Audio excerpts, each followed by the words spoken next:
লাগার সম্ভব না ছিল, সেই তীরকে ইমামের সামনে তারা দিয়াল হয়ে দাঁড়িয়েছিল। শহীদ কে ছিলেন? সে শহীদ বলেছিলেন যে মওলা আমি যুদ্ধে যেতে চাই। শহীদ এত বয়স্ক ছিল যে শহীদ তুমি যুদ্ধে যেতে পারবে? বলছিলেন মওলা আমি যেতে পারবো না, তো মওলা আপনার তাহলে অন্তত আপনি যে নামাজের জন্য ইচ্ছা করছে সে নামাজের জন্য আমি আপনার সামনে ঢাল হয়ে দাঁড়াই, আপনার রক্ষার জন্য আমি আপনার সামনে হয়ে দাঁড়াই। বলছি মওলা বললেন কি তুমি কি করবে? শহীদ বলছে আমার মাজায় একটা পাটা অর্থাৎ একটা কোমর বাঁধ নিয়ে সে কোমরে বেঁধে দিলেন মাজাকে সোজা করানোর জন্য, আর নিজের যে চোখের যে ভুরু ছিল সেটা ঝুঁকে আসছিল, যা চোখে দেখা যায় না, এমন বয়স হয়ে গেছিলেন।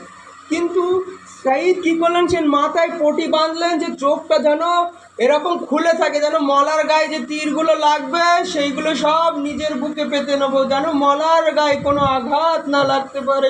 সে শহীদ সে তাই করেছিলেন যে নিজের গায়ে, হুসাইনের গায়ে যে সমস্ত তীর লাগার কথা ছিল সে সমস্ত তীর শহীদ নিজের গায়ে পেতে নিয়েছিলেন।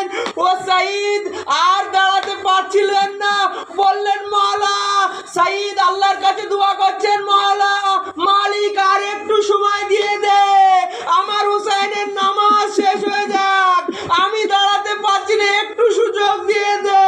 শহীদ যখন ইমামের শেষ সালাম শেষ ফেরানো হয়ে গেল, শহীদ মাটিতে পড়ে গেলেন। আল্লাহ জানে এদের কেমন ভালোবাসা ছিল, মাটিতে পড়ে যাওয়ার পরেও তারা বলল না যে তারা মরে যায়নি, শুধু একটু জীবিত থাকতে চেয়েছিল, হুসাইনের শেষ জিয়ারত করে নেই।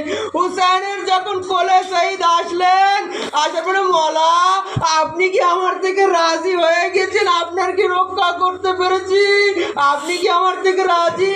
হুসাইন বলছেন শহীদ আমিও তোর থেকে রাজি, আমার মা জাহরাও রাজি, আমার ভাই হাসানও রাজি, আমার বাবা আলী মুর্তজা রাজি, আমার নানা রসুলে খুদা রাজি।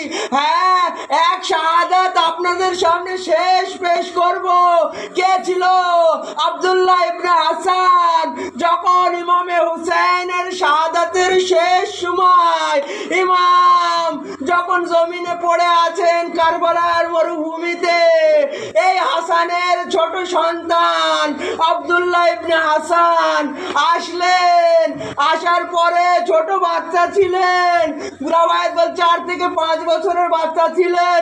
সে বাচ্চা আসার পরে যখন লাইনরা ইমামকে মারতে আসলো, তো এই বাচ্চা বলল তোমরা আমার চাচাকে কেন মারতে এসেছো? আমার চাচাকে ছেড়ে দাও। এই বাচ্চা কি করলো? কারবালায় দুজনের বাজু কাটা গিয়েছিল, এক আব্বাস আর এই আব্দুল্লাহ ইবনে হাসান। যখন ইমামের উপরে তলোয়ার মারতে যায়, তো এ নিজের হাত থেকে রক্ষা করতে গিয়ে বাচ্চার 2টি হাত কাটা গিয়েছিল, এবং তার সে হাত কাটার পরে সে বাচ্চা সেখানে মারা যায়।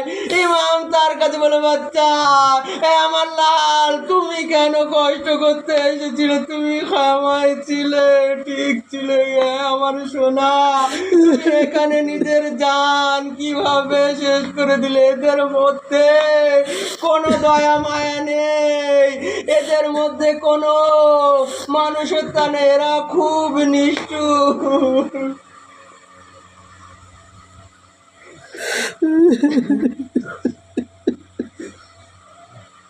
আল্লাহ লানাতুল্লাহি আলাল কওমি।